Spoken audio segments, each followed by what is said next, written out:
ট্রেনটা যখন নিউ জলপাইগুড়ি স্টেশনে এসে থামলো, তখন ঘড়িতে প্রায় দুপুর 2টা বাজে। আকাশটা মেঘলা, কিন্তু তার মধ্যেও একটা ভ্যাপসা গরম চারদিকে ছড়িয়ে আছে।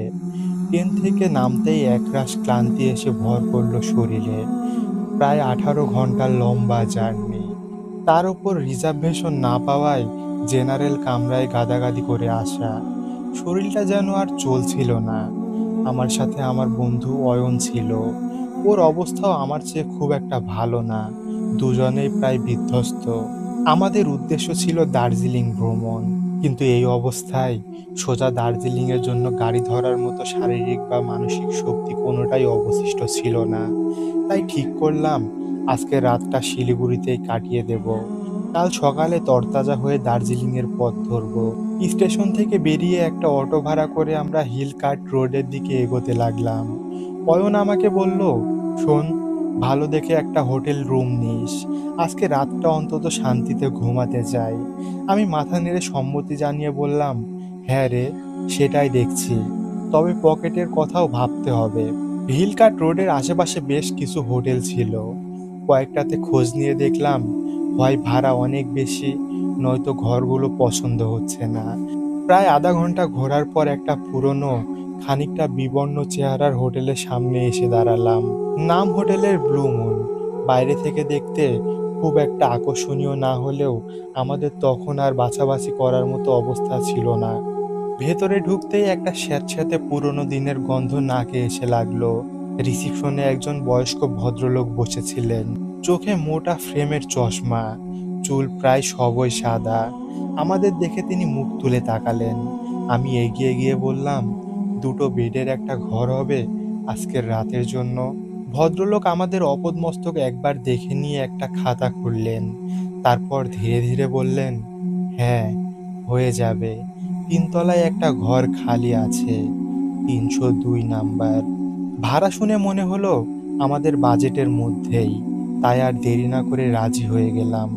ভদ্রলোক একটা পুরনো চেহারার চাবি আমাদের হাতে দিয়ে বললেন, ছেলেটা আপনাদের ঘর দেখিয়ে দিবে।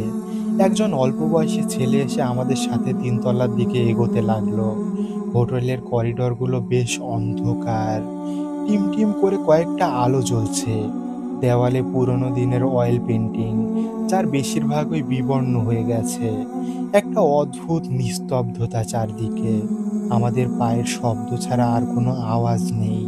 তিনতলায় উঠে ছেলেটা একটা ঘরের সামনে এসে দাঁড়ালো। দরজার ওপর পিতলের প্লেটে লেখা 302। তালা খুলে দরজাটা ঠেলে ভেতরে ঢুকতেই একটা ঠান্ডা বাতাসের ঝাপটা এসে লাগলো মুখে। ঘরটা বেশ বড়, কিন্তু আসবাবপত্র বলতে দুইটা পুরনো খাট, একটা আলমারি আর একটা ছোট টেবিল চেয়ার। ঘরের এক কোণে একটা জানালা, যেটা দিয়ে বাইরের মেঘলা আকাশ দেখা যাচ্ছে। ছেলেটা আমাদের ব্যাগগুলো রেখে দিয়ে বলল, কিছু লাগলে বলবেন স্যার। আমরা তাকে কিছু বকশিশ দিয়ে বিদায় করলাম। অয়ন বিছানায় শরীর এলিয়ে দিয়ে বলল, যাহ বাবা, বাঁচা গেল। আর পারছিলাম না। আমি দরজাটা বন্ধ করে ঘরের চারপাশটা একবার ভালো করে দেখতে লাগলাম। সবকিছুই পুরনো, কিন্তু পরিচ্ছন্ন। বাথরুমটাও বেশ পরিষ্কার। মনে মনে ভাবলাম, এক রাতের জন্য এর চেয়ে বেশি আর কি চাই। ফ্রেশ হয়ে আমরা দুজন বিছানায় গা এলিয়ে দিলাম। কখন যে ঘুমিয়ে পড়েছি খেয়াল নেই। যখন ঘুম ভাঙলো, তখন বাইরে বেশ অন্ধকার হয়ে এসেছে। ঘড়িতে দেখলাম রাত 8টা বাজে। পেটের মধ্যে ছুঁচোয় ডন দিচ্ছে। অয়নকে ডেকে তুলে বললাম, চল, রাতের খাবারটা সেরে আসি। আমরা নিচে নেমে রিসিপশনে জিজ্ঞেস করলাম কাছাকাছি ভালো কোনো খাবারের দোকান আছে কি না। ভদ্রলোক দেখিয়ে দিলেন। হোটেল থেকে বেরিয়ে হালকা ঠান্ডা হাওয়ায় শরীরটা জুড়িয়ে গেল। রাতের শিলিগুড়ি শহরের অন্য রূপ। চারদিকে নিলয় আলোর ঝলকানি, গাড়ির হর্ন আর মানুষের কোলাহল। একটা ছোট রেস্তোরাঁয় ঢুকে আমরা রুটি আর চিকেন অর্ডার করলাম। খেতে খেতে অয়ন বলল, হোটেলটা কেমন যেন অদ্ভুত, তাই না? বড্ড বেশি চুপচাপ। আমি ওর কথায় সাড়া দিয়ে বললাম, পুরনো তো, তাই হয়তো। তবে ঘরটা কিন্তু বেশ বড়। খাওয়া শেষ করে আমরা আবার হোটেলে ফিরে এলাম। রিসিপশন তখন প্রায় ফাঁকা। সেই বয়স্ক ভদ্রলোক একা বসে খবরের কাগজ পড়ছিলেন। আমাদের দেখে তিনি চশমার ফাঁক দিয়ে একবার তাকালেন, কিন্তু কিছু বললেন না। আমরা সোজা ৩ তলায় আমাদের ঘরের দিকে এগোতে লাগলাম। করিডোরটা রাতের বেলা আরো বেশি অন্ধকার আর নিঝুম মনে হচ্ছিল। আমাদের ৩০২ নম্বর ঘরের ঠিক পাশের ঘরটার দরজায় একটা বড় তালা ঝুলছিল। দরজার ওপর কোনো নাম্বার প্লেট ছিল না। দিনের বেলায় এটা খেয়াল করিনি। আমি কৌতূহলবশত অয়নকে জিজ্ঞেস করলাম, আচ্ছা, এই ঘরটা বন্ধ কেন রে? অয়ন দরজার দিকে তাকিয়ে কাঁধ ঝাঁকিয়ে বলল, কি জানি, হয়তো কেউ থাকে না বা স্টোর রুম হিসেবে ব্যবহার করে। ওর কথাই যুক্তি ছিল। তাই আর বেশি কিছু না ভেবে আমরা নিজেদের রুমে ঢুকে দরজা বন্ধ করে দিলাম। সারাদিনের ক্লান্তিতে শরীর ভেঙে আসছিল। ঠিক করলাম দেরি না করে শুয়ে পড়ব। কাল সকালে আবার নতুন করে যাত্রা শুরু করতে হবে। বিছানায় শুয়ে কিছুতেই ঘুম আসছিল না। ঘরের নিস্তব্ধতাটা যেন কানে বাজছিল। বাইরে থেকে কোনো শব্দ আসছে না, শুধু পুরনো সিলিং ফ্যানটা ক্যাস ক্যাস শব্দ করে ঘুরছে। অয়ন ততক্ষণে গভীর ঘুমে তলিয়ে গেছে। ওর হালকা নাক ডাকার শব্দও শোনা যাচ্ছে।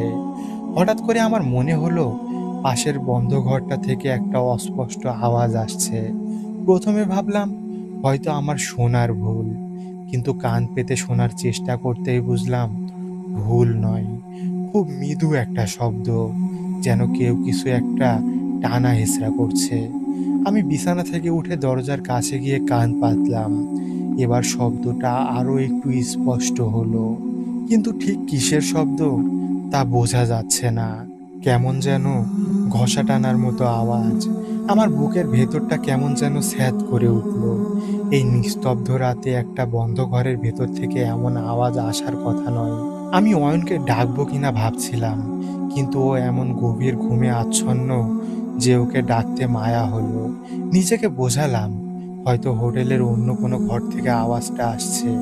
এই পুরনো বিল্ডিং এর শব্দ এদিক ওদিক থেকে আসতেই পারে। আমি আবার বিছানায় এসে শুয়ে পড়লাম।